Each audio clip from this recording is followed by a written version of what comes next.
हमारे YouTube channel पे आप सभी का स्वागत है। आज हम लोग संविधान को स्टार्ट करते हैं और इस वीडियो में हम लोग भारतीय संविधान की प्रस्तावना को पढ़ेंगे और देखेंगे कि भारतीय संविधान की प्रस्तावना में क्या उल्लेख किया गया है, क्योंकि भारतीय संविधान की प्रस्तावना जो है पूरे भारतीय संविधान का आधार माना जाता है। भारतीय संविधान की झलक कहाँ मिलती है, तो प्रस्तावना में आप ये कह सकते हैं कि पूरे भारतीय संविधान का निचोड़ जो है भारतीय संविधान की प्रस्तावना है। तो आइए पहले हम लोग देखते हैं भारतीय संविधान की प्रस्तावना क्या है।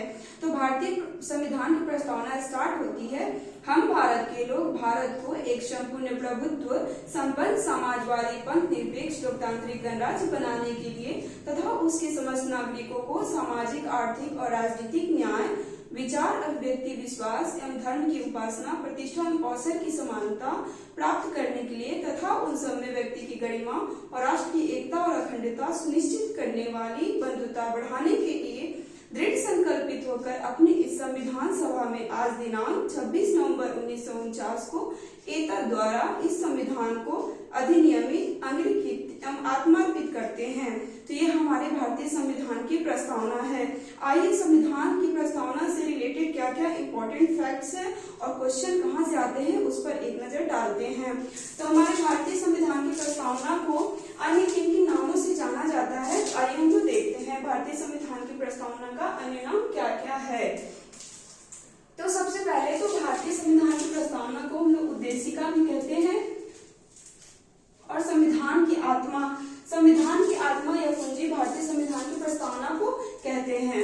ठीक है, भारत का परिचय पत्र या भूमिका भी कहते हैं इसको, भारत का परिचय पत्र या भूमिका कहते हैं भारतीय संविधान की प्रस्तावना को। और भारतीय संविधान की प्रस्तावना का आधार क्या बना, किस आधार पर भारतीय संविधान में भारतीय प्रस्तावना को प्रस्तुत किया गया, तो वो है उद्देश्य प्रस्ताव। मैं पहले के वीडियो में पढ़ा चुकी हूँ उद्देश्य प्रस्ताव के बारे में, अगर आप लोग नहीं देखे हैं तो उसको देख लें। संविधान के क्रमवार वीडियो हमारे आ चुके हैं, आप लोग उसे जाकर जरूर देखें, तभी आपको अच्छे से समझ में आएगा। तो उद्देश्य प्रस्ताव जो 13 दिसंबर 1946 को पंडित जवाहरलाल नेहरू ने प्रस्तुत किया था, वही आगे चलकर प्रस्तावना की आधार बनी। ठीक है, एक नोट है कि विश्व में सबसे पहले किस देश के संविधान में प्रस्तावना को शामिल किया गया था, तो अमेरिका के संविधान में पहली बार प्रस्तावना को शामिल किया गया था। ठीक है, और देखिए अब सबसे यहाँ से बहुत बार क्वेश्चन आता है, लगभग सारे पीसीएस एग्जाम में भी यहाँ से क्वेश्चन आते हैं। पहली बार संशोधन प्रस्तावना में कब हुआ था, तो 42वां संविधान संशोधन 1976, 42वां संविधान संशोधन 1976 द्वारा प्रस्तावना में पहली बार और अभी तक पहली बार, यानी कि उसके बाद अभी तक प्रस्तावना में संशोधन दोबारा नहीं हुआ है। तो पहली बार संशोधन 42वें संविधान 1976 द्वारा हुआ, जिसमें समाजवाद पंथ निरपेक्ष और अखंडता शब्द को जोड़ा गया था। ठीक है, और 42वें संविधान संशोधन 1976 को लघु संविधान के भी नाम से हम लोग जानते हैं। ठीक है, अब हम लोग देखते हैं कि भारतीय संविधान की प्रस्तावना में क्या क्या महत्वपूर्ण शब्द को जोड़े गए हैं और क्या क्या महत्वपूर्ण शब्दावली है और उनका अर्थ क्या होता है, इसको हम लोग आगे देखते हैं और समझते हैं। सबसे पहले संप्रभुत्व। हम भारत के लोग भारत को एक संपूर्ण प्रभुत्व यानी कि संपूर्ण प्रभुत्व, तो संप्रभुत्व का अर्थ क्या होता है, आइए हम लोग इसको समझते हैं। तो संप्रभुत्व का अर्थ होता है कि देश के ऊपर कोई अन्य शक्ति नहीं होगी, मतलब हमारे भारत के ऊपर कोई अन्य शक्ति नहीं होगी, अर्थात भारत जो है अपने आंतरिक मामले और विदेशी मामले यानी कि बाह्य मामले, बाहर की कोई भी मामले में अपना निर्णय स्वयं लेने के लिए स्वतंत्र है। ठीक है, तो ये आप लोग समझ गए कि संप्रभुत्व का अर्थ क्या होता है। अब समाजवाद को देखते हैं। समाजवाद का अर्थ क्या होता है, समाजवाद का अर्थ होता है भारत में कैसी समाजवादी व्यवस्था किया गया है, तो लोकतांत्रिक समाजवाद की व्यवस्था की गई है।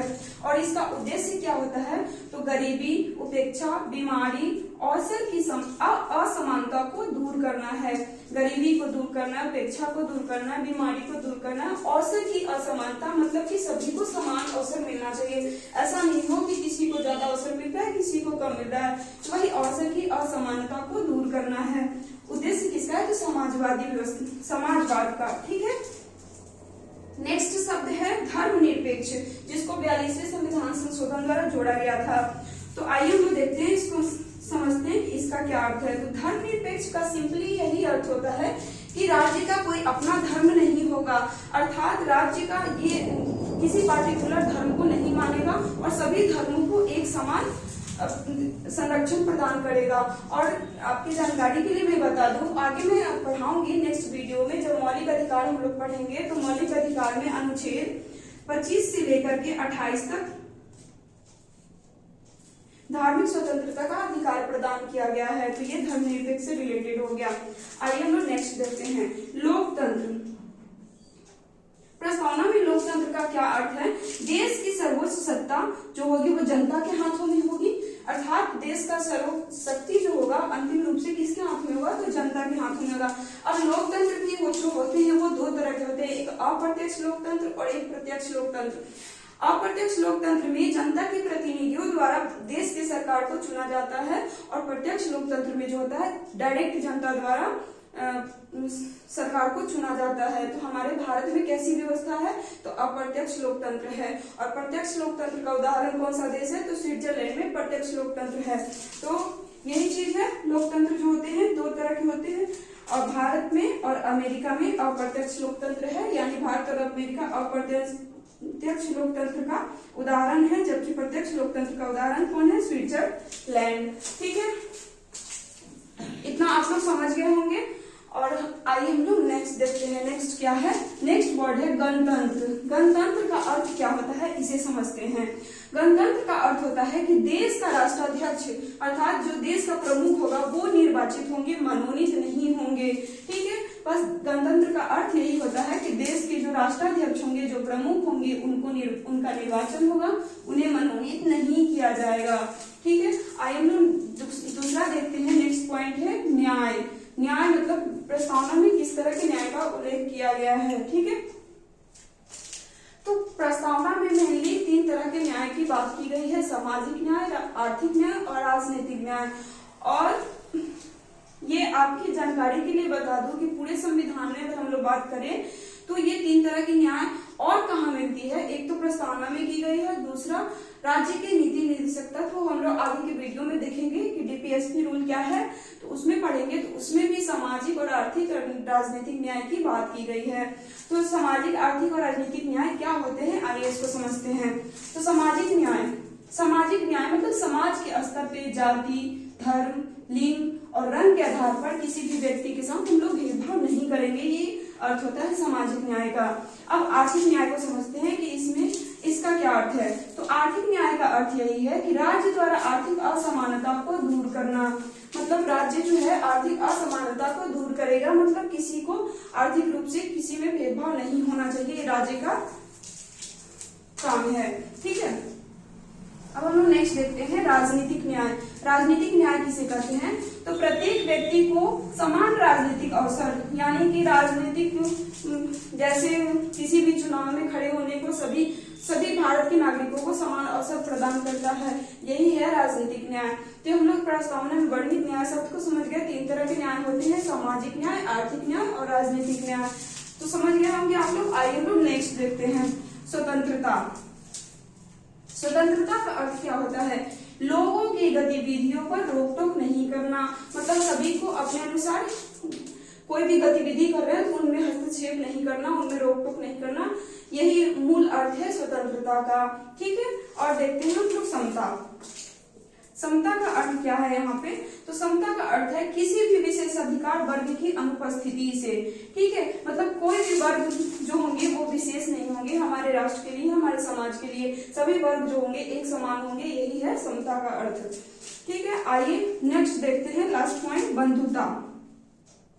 ये सब बहुत ही इंपॉर्टेंट है क्योंकि डायरेक्ट इन वर्ड्स का मीनिंग भी पूछ दिया जाता है ऑप्शन के थ्रू, तो ये आप लोगों को समझना कि किसका क्या अर्थ है, ये बहुत ही आवश्यक है।